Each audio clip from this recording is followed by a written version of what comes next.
I remember the first time I hiked the Escalante backcountry. That was 15 years ago, and I still remember the taste of dust and the sharp burn of the sun across my neck. That trip ended badly, worse than badly. My partner Dan and I were too young, too cocky, and thought we could turn a simple out-and-back hike into a loop across the desert with nothing more than a printout of some online beta. He trusted me to navigate. When the rock gave way beneath him on that slick descent, he dropped 8 feet. Nothing life-threatening, but he twisted his leg and couldn't climb out. I panicked. We were running out of daylight, and in my fear, I told him I'd go ahead for help. The canyons played tricks on sound and distance, and by the time I got back to where I thought I'd left him, the light was gone. It took rescue crews until dawn to find him, dehydrated and furious. We never spoke again after that summer. Now, I'm back, older, quieter, and maybe a little humbler. I parked my truck at the same dusty trailhead this morning. The air was bone dry and smelled of sun-baked sagebrush. A faint wind hummed through the canyons like some forgotten hymn. I stood there a long while before tightening my pack straps and heading out. Each step on that sandstone carried the weight of memory. The years hadn't dulled the image of Dan sitting in that canyon, legs stretched out, shouting hoarsely for me not to leave him. The first mile wound through a wash, the sand swallowing my boots with each step. Ravens traced lazy circles overhead. Somewhere far off, a lizard skittered over loose rock. The stillness out here is the kind that presses on your chest. It doesn't just surround you, it demands something from you. I thought about how quick I'd been to move, how certain I'd been of my sense of direction back then. Confidence without humility is a dangerous thing in a place like this. As I reached the mouth of the old slot canyon, I felt that familiar pinch in my gut. The walls rose up in a narrow red throat, streaked with black desert varnish. I pressed my palm against the stone. It was warm, rough, alive somehow. I could almost hear Dan laughing at me, that deep chuckle he had whenever I overthought things. "All right, buddy," I muttered to the rock. "Let's try this again." The canyon swallowed my words, sending them echoing softly down its twisting corridor. I took a breath, tasted the salt of my own sweat, and stepped back into the past. The deeper I moved into the slot, the cooler the air became, a welcome relief from the morning sun, but laced with a strange tension. The walls closed in, shoulder to shoulder in places, smooth as polished bone. I remembered this stretch, the same one Dan and I had squeezed through years ago, laughing about how the rock seemed to breathe with us. Back then, we joked that it felt like walking through the ribs of some ancient creature. Now, it felt more like being swallowed by one. My breathing grew, slow and deliberate. Each exhale echoed faintly, bouncing off the stone. I ran my fingers along a familiar notch where we'd carved our initials, D plus M. A small act of triumph at the time. The letters were still there, though wind and sand had started to blur their edges. I stood, staring at them for a long while, remembering the sound of Dan's voice, the way he'd squinted against the sun when he said, "If we make it out before dark, I'm buying the first round." He always assumed we'd make it out. I pressed onward. The canyon widened slightly, revealing a place where the light fell in a single beam from above. Dust motes swirling like tiny golden insects. I sat there for a bit, took a sip of warm water and listened. Nothing but the drip of distant water and the faint hum of wind through stone. That silence, the same silence that had driven me to panic all those years ago, now felt like something sacred, something I needed to face rather than escape. As I retraced the route we'd taken, I found the ledge where Dan had slipped. The rock was still unstable, flakes breaking off at a touch. My stomach tightened as the memory played in my head. The sound of him falling. The dull thud. His voice echoing up. "I'm fine, I think." Then my own shaking hands. The frantic scramble to figure out what to do. I could almost feel the heat of that day again. The way the air had shimmered like liquid. I knelt by that spot and traced the shape of the rock, imagining his boot marks, his weight shifting just before the fall.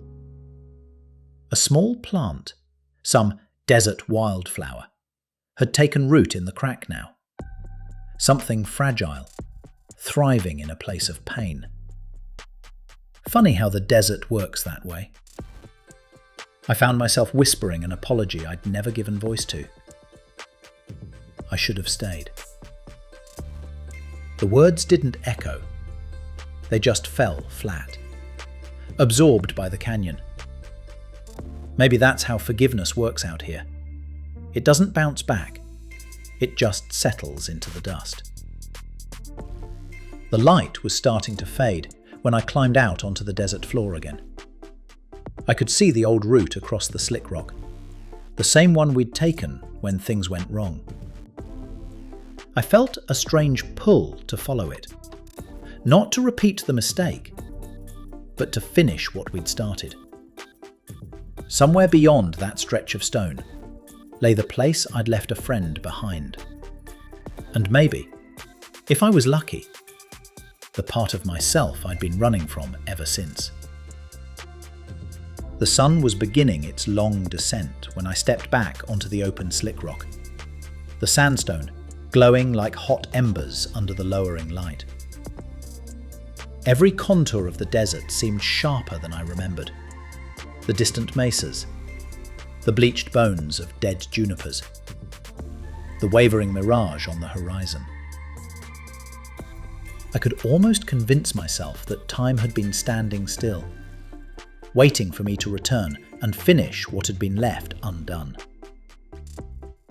I moved slowly, following the faint scars of old boot prints and runoff channels. The air shimmered with heat, though a cool wind carried the faint mineral scent of rain far away. I stopped often, more from reflection than exhaustion. My younger self had raced across this land, certain of his direction, measuring distance by ego instead of daylight. Now, every step was deliberate.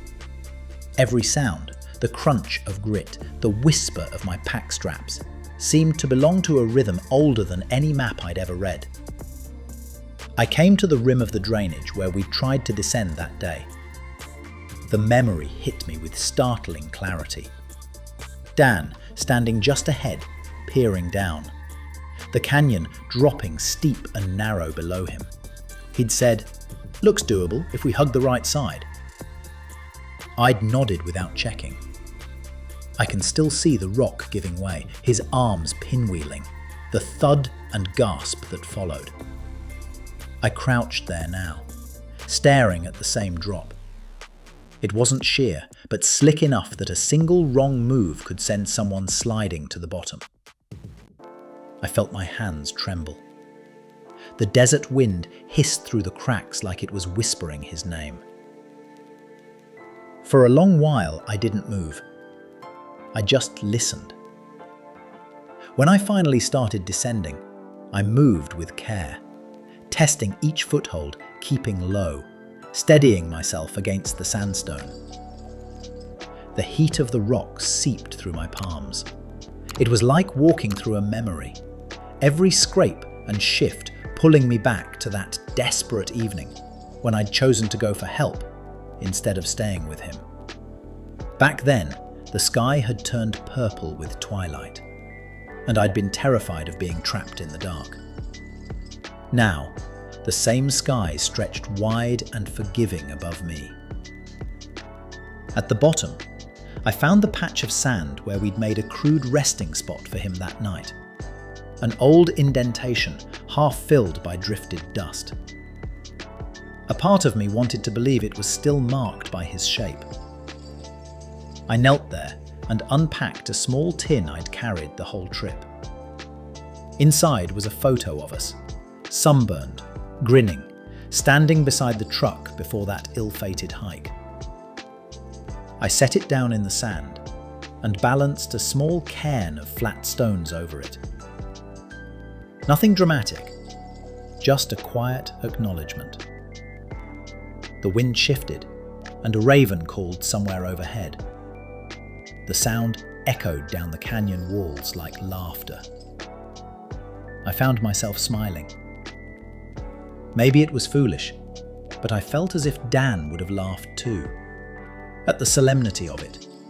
At me making a ceremony out of something he probably would have waved off. Still, I stayed a while longer. The air cooled, shadows lengthened, and the desert grew silent again. When I finally stood to leave, I looked back once more and whispered, "This time, I'm not leaving anyone behind." Night found me halfway back along the canyon rim, a faint crescent moon rising above the mesas like a silver blade. The desert always looks vast in daylight, but under starlight, it becomes infinite. I set up camp near a cluster of boulders and coaxed a small flame from my stove. The fire was more for company than warmth, the kind of soft glow that keeps shadows honest.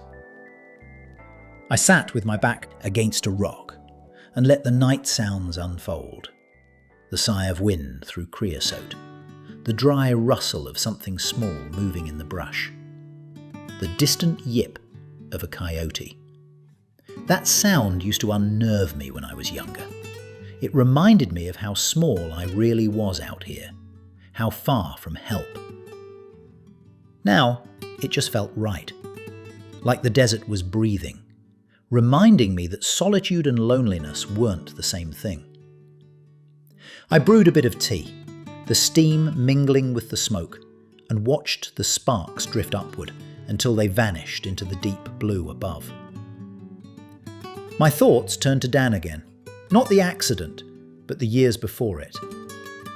We'd met on a trail crew up in Colorado, hauling timbers and clearing deadfall.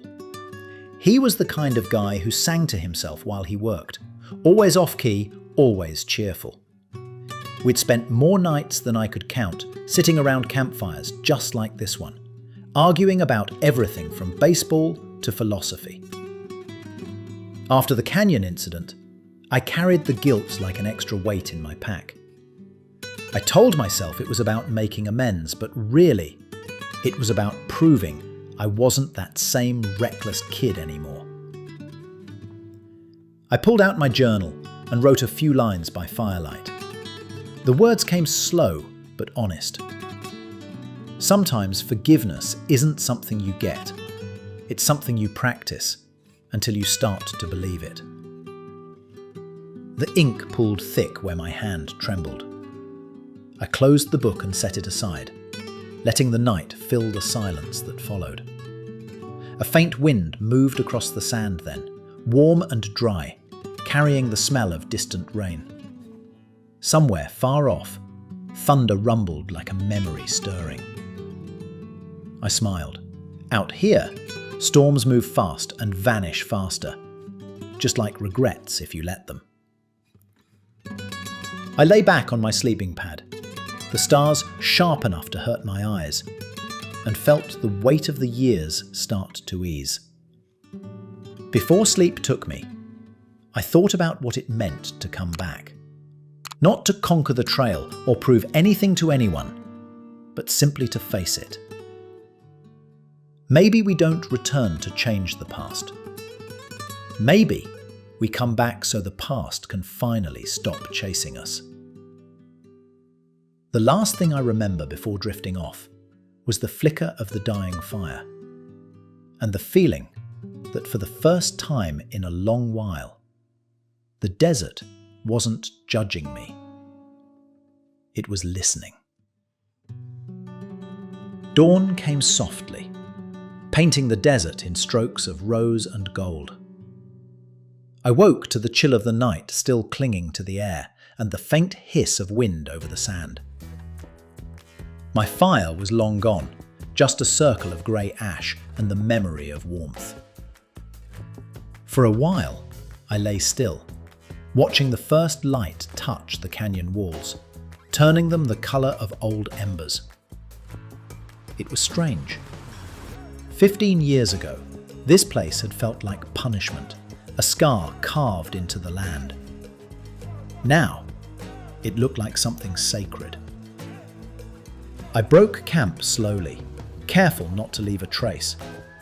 Each motion, folding the tent, brushing away footprints, felt deliberate, ritualistic.